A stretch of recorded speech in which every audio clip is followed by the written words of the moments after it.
व नुसल्ली अला रसूलिहिल करीम। मैं यहाँ सफ़र में हूँ और नेटवर्क प्रॉब्लम की वजह से बार बार सिग्नल चूंकि ड्रॉप हो रहे थे तो मैं ये वजाहत रिकॉर्ड नहीं करवा सका जल्दी।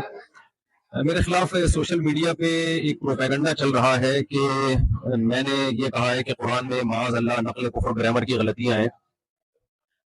जो मेरी बात है वो ये थी कि आप मेरा क्लिप सुन सकते हैं कि अगर ज़ाहिरी लिहाज से इसमें कोई गलती लिखने में ज़ाहिरी लिहाज से, वरना तो इसमें बड़ी हिकमत है। ग्रामर की एक मिस्टेक अगर ज़ाहिरी लिहाज से मैं मिस्टेक कह रहा हूँ, ग्रामर की एक मिस्टेक अगर ज़ाहिरी लिहाज से मैं मिस्टेक कह रहा हूँ, हमने इस कुरान की हिफाजत ऐसी की है कि अगर ज़ाहिरी लिहाज से इसमें कोई गलती लिखने में ज़ाहिरी लिहाज से, वरना तो इसमें बड़ी हिकमत है, हुई भी है, हमने उसकी भी करेक्शन की किसी को इजाजत नहीं दी। जो है जैसे लिखा गया है चला है,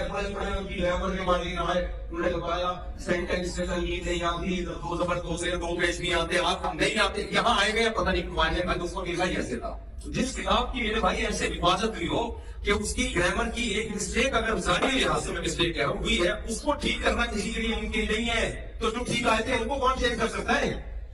कुरान मजीद में लनस्फाम बिन नासिया ये लफ्ज आम कायदों से हटकर है। आम कायदों में ये होता है कि जब आप फेल को लिखते हैं तो ऐन नून जबर आन के साथ लिखते हैं, अलिफ नहीं लिखते, आम कायदा। तो सहाबी रसूल ने इसको आम कायदे के खिलाफ लिखा है। तो इस आम कायदे के खिलाफ को मैंने यूं कहा ज़ाहिरी लिहाज से ग्रामर की गलती है। ज़ाहिरी लिहाज से, ज़ाहिर का लफ्ज बता रहा है कि हकीकत में नहीं है, तो ज़ाहिरी लिहाज से ये आम कायदे से बिल्कुल हटा हुआ है, 100% हटा हुआ है, यूं कहा है। तो इसमें हो सकता है मुझसे ताबीर में गलती हुई हो। अगर कोई ये समझता है कि मेरी ताबीर ठीक नहीं थी या ये बात आवाम के सामने करने की नहीं है, उनका मेंटल लेवल इतना ऊंचा नहीं है, वो ये समझेंगे गोया कि कुरान में गलतियां, तो मैं अपने अल्फाज पे माजरत करता हूं और मैं अपने इन अल्फाज से रुजू करता हूं। लेकिन मेरा मंशा हरगिज हरगिज हरगिज कुरान मजीद की तौहीन नहीं है, क्योंकि मेरा पूरा बयान कुरान की तस्दीक पे हो रहा है, कुरान की सदाकत पे हो रहा है। इसका एक एक लफ्ज जो है वो लौह महफूज में महफूज है और उसी के मुताबिक लिखा गया, उसी के मुताबिक पढ़ा गया और अल्लाह की जात से निकला हुआ कलाम है। तो सोचिए कि जो शख्स कुरान की सदाकत को बयान करने के लिए आया हो, वो कैसे कुरान को कह सकता है कि माज़अल्लाह ये गलतियों की किताब है। माज़अल्लाह। मेरा क्लिप आप सुन सकते हैं। दूसरी बात, नबी सल्लल्लाहु अलैहि वसल्लम की शान के लिहाज से जो मैंने ये बात कही कि आप सल्लल्लाहु अलैहि वसल्लम लिखना पढ़ना नहीं जानते। नबी के बारे में पूरी हिम्मत कर चुका है, भाई ना लिखना जानते थे और ना पढ़ना जानते।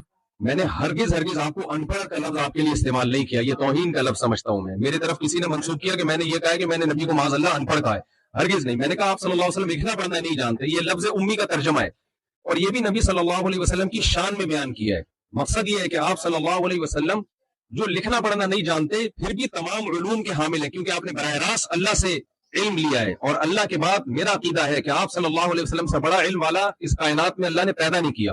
तो आप लिखना पढ़ना ना जानने के बावजूद सारी दुनिया को आपने पढ़ाया है, सारी दुनिया आपकी से सीखने की मोहताज है। तो ये नबी सल्लल्लाहु अलैहि वसल्लम का मोजज़ा है और जब किसी का मोजज़ा बयान किया जाता है तो मोजज़ा उसकी तारीफ में होता है। फिर भी मैं समझता हूं कि अगर किसी को ये मेरे लफ्ज से ये लगा है कि मैंने सय्यदुल अंबिया सल्लल्लाहु अलैहि वसल्लम की तौहीन की है, तो मैं उससे भी मादरत चाहता हूं। और मेरा अकीदा यह है कि मैं ये सादत समझता हूं कि नामूस रिसालत पर अगर मेरी मौत वाक़ हो जाए तो मैं समझता हूं इससे बड़ी कोई दुनिया में कामयाबी नहीं है। तो सय्यदुल अंबिया सल्लल्लाहु अलैहि वसल्लम का पैगाम ही है और आपकी सीरत ही है और आपकी ताज़ीम ही है जिसको लेकर हम दुनिया में घूम रहे हैं। तो अल्लाह ताला मुझे भी अमल की तौफीक दे और हमारे जितने भी अहले इस्लाम है सबको, सबके दिल में अल्लाह पैगम्बर की मोहब्बत और कुरान की सदाकत दिल में बिठाए। और जिन साहब ने मेरे खिलाफ क्लिप बनाया या जो भी मेरे खिलाफ क्लिप बना रहे हैं, आप सबको पाकिस्तान के हालात मालूम है, जिस तरह से मुझे टॉर्चर किया जा रहा है और धमकियां दी जा रही हैं। तो जो लोग इस फजाती बयान के बाद भी मुसलसल मेरे खिलाफ क्लिपबाजी करेंगे, तो मैं समझता हूं कि अगर मेरी जात को कोई नुकसान हुआ तो उसके जिम्मेदार फिर वो लोग होंगे जो मेरे खिलाफ मनफी प्रोपेगेंडा कर रहे हैं। वमा अलैना इल्लल बलाग। अस्सलामु अलैकुम व रहमतुल्लाह।